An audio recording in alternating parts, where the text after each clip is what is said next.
आज मैं जिस मूवी ट्रायलॉजी की बात करने वाला हूँ वो वर्ल्ड की मोस्ट यूनिक मूवीज में से एक है। वो तुम्हें पता चलेगा क्यों और क्यों मैं तुम्हें ये मूवी रिकमेंड कर रहा हूँ।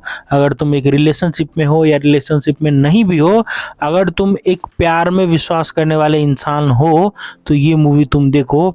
इसकी ट्रायलॉजी में से तीनों मूवीज में से सबसे लीस्ट जो रेटिंग है वो 7.9 की है IMDb पे। सोच सकते हो ये कितनी बेहतरीन मूवी होगी कि जो मतलब तीनों की जो रेटिंग है वो ऑलमोस्ट 8 है तीनों की। इस फिल्म की इंटरेस्टिंग बात यह है कि ये फिल्म 3 पार्ट में है और तीनों पार्ट पहले मतलब पिछले पार्ट से 9 साल का डिफरेंस रखती है। जैसे बिफोर सनराइज जो आई थी वो 1995 में आई थी, बिफोर सनसेट जो आई थी वो 2004 में आई थी और बिफोर मिडनाइट जो है वो 2013 में आई थी। मतलब तीनों फिल्म के बीच में 9 साल का गैप है और तीनों के एक्टर जो लीड एक्टर हैं वो सेम है।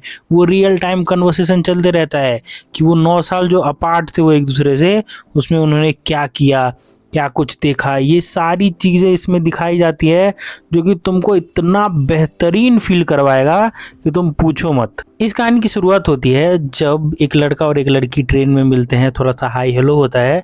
कुछ टाइम के कन्वर्सेशन के बाद लड़का लड़की से बोलता है कि तुम मेरे साथ एक अनजान शहर में उतर जाओ। और वेनिस शहर में वो लोग उतरते हैं और घूमने लगते हैं। और उतरने के बाद उनका जो कन्वर्सेशन होता है वो क्या जगह जगह जाते हैं, कैसे वो एक दूसरे से अट्रैक्ट होते हैं, कैसे वो एक दूसरे को अंडरस्टैंड करने लगते हैं, ये सारी चीज़ें होती है। बट यहाँ पे मुश्किल ये होती है कि सुबह से पहले यानी कि बिफोर सनराइज उसका लड़के का एक ट्रेन रहता है, लड़की को भी जाना रहता है और दोनों अलग हो जाते हैं। जो सेकेंड पार्ट है जिसका नाम है बिफोर सनसेट, उसमें लड़का लड़की फिर से एक दूसरे से मिलते हैं पेरिस में। और पेरिस में एक दूसरे के साथ कन्वर्सेशन होते रहता है और वो लोग बात करते हैं। बट बाद में जाकर के वो लोग डिसाइड करते हैं कि इस बार वो लड़का डिसाइड करता है कि जाएगा नहीं, उसके साथ शादी करेगा। और फिर बिफोर मिडनाइट में दिखाया जाता है कि उनके like later part of the life में, फिर जो 2013 में आई थी ये मूवी, उसमें उनके रिलेशनशिप में कुछ प्रॉब्लम्स आने लगती हैं, फिर वो उसको कैसे मैनेज करते हैं। तो अगर तुम कपल हो, अगर नहीं भी हो, फिर भी अगर तुम्हें रिलेशनशिप के पॉइंट ऑफ व्यू से एक मूवी देखनी है, ये movie one of the best movies हो सकती है तुम्हारे लिए। ये फिल्म ट्रायलॉजी जिसको डायरेक्ट किया है रिचर्ड लिंकलेटर ने और इसके लीडिंग रोल में हैं ईथन हॉक और जूली डेल्फी। ये दोनों ही बहुत ही बेहतरीन कलाकार हैं। जो काम किया है, जो एक्टिंग है, जो सुपरनेस है इस मूवी की, तुम भाई मेस्मराइज हो जाओगे इसमें। इसका जो तीनों पार्ट है वो तीनों एक से बढ़कर एक है। इसकी जो कहानी है वो रिलेशनशिप के हर वो दायरे को टच करती है जो हम महसूस करना चाहते हैं, जो हम पाना चाहते हैं, जिसके जवाब हम ढूंढते रहते हैं, कि वो हर चीज़ को महसूस करती है। कैसे तुम किसी से पहली बार मिलते हो तो उसके साथ जो तुम्हारे बिताए हुए पल होते हैं, वो जो एहसास होता है वो कैसा होता है, वो पहले पार्ट में दिखाया जाता है। दूसरे पार्ट में दिखाया जाता है कि तुम्हारा जो वो प्यार है, जब तुमको वो एहसास हो जाएगा तो तुम कैसे उस इंसान को छोड़ के नहीं जा सकते, उस इंसान के साथ रहना ही तुम्हारी ज़िंदगी का मकसद बन जाता है। और तीसरे पार्ट में ये बताया जाता है कि जब एक दूसरे को लोग जान जाते हैं अच्छे से, तब वो जो डिफरेंसेस होते हैं उसको कैसे वो सॉर्ट आउट करते हैं, कैसे वो रिश्ते को बढ़ाते हैं, कैसे वो रिश्ते को और बेटर करते हैं। ये सारी चीज़ें इतनी प्योर वे में दिखाना, इतनी ब्रिलियंट वे में दिखाना बहुत ही इंटरेस्टिंग है। मतलब तुम देख करके ना इमोशनल हो जाओगे। किसी लव वंस के साथ देखोगे या अकेले भी देखोगे तो तुम अंडरस्टैंड करोगे कि वो डेप्थ जो डायरेक्टर दिखाना चाहता था, वो जो डेप्थ एक प्यार का एक एहसास होता है, वो ये मूवी पूरा प्रॉपर तरीके में दिखाती। और सबसे अच्छी बात, एक ही एक्टर के साथ उन्होंने टाइम का वो ड्यूरेशन दिखाया है।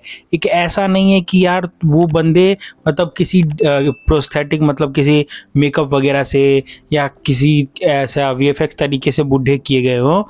वो एक्टर्स भी प्रॉपर वो एज हुए हैं, तो वो जो एक्टर है वो भी समझते थे कि जो जब जवान थे वो तब उन्होंने फिल्म की, तो जवानी में कैसा फील होता है किसी के साथ। फिर जब वो उनका मिड एज आया तो वो भी समझेंगे कि यार इस मिड एज में क्या फील होता है। तब जब वो latter half of their life career गए थे, तब वो एहसास कर पाएंगे कि अच्छा ऐसा क्या होता है।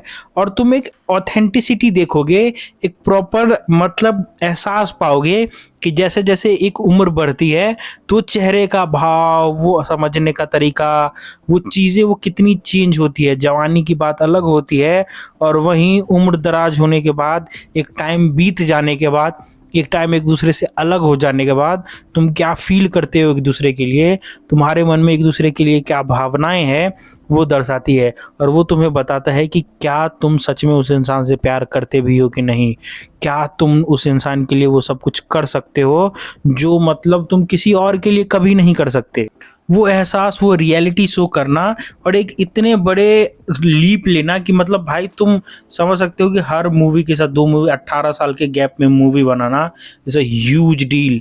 मतलब ऐसा आसान काम नहीं है एक ही एक्टर्स के साथ अटक के रहना। टाइम्स चेंज होते हैं, सिचुएशन चेंज होती है, प्रॉपर्टीज़ चेंज होती है लोगों की, वो सारी चीज़ें मतलब मैनेज करना बहुत मुश्किल वाला काम था। और इसके मेकर्स ने वो चैलेंज उठाया और वो चैलेंज पूरा किया, वो बहुत बड़ी बात होती है। तो मैं हाईली रिकमेंड करूँगा, जिन लोगों ने ये मूवी नहीं देखी है, ट्रायलॉजी नहीं देखी है, तुम बैठ के देखो। 1.5 घंटे की, 2 घंटे की मैक्सिमम की मूवीज़ हैं ये तीनों, तो 6 घंटे में मतलब एक वेब सीरीज जितना टाइम लगेगा तुमको। तो यही था आज का वीडियो। अगर तुम्हें वीडियो पसंद आई हो तो वीडियो को लाइक कर देना, चैनल को सब्सक्राइब करना मत भूलना। और हाँ, मुझे सोशल मीडिया पे फॉलो कर लो, लिंक तुमको डिस्क्रिप्शन में मिल जाएगा। तो अपना और अपनों का ख्याल रखना, ये मूवी ज़रूर जाके देखना। मिलते हैं किसी और मज़ेदार वीडियो में, किसी और मज़ेदार रिव्यू के साथ। तब तक के लिए टेक केयर, बाय बाय।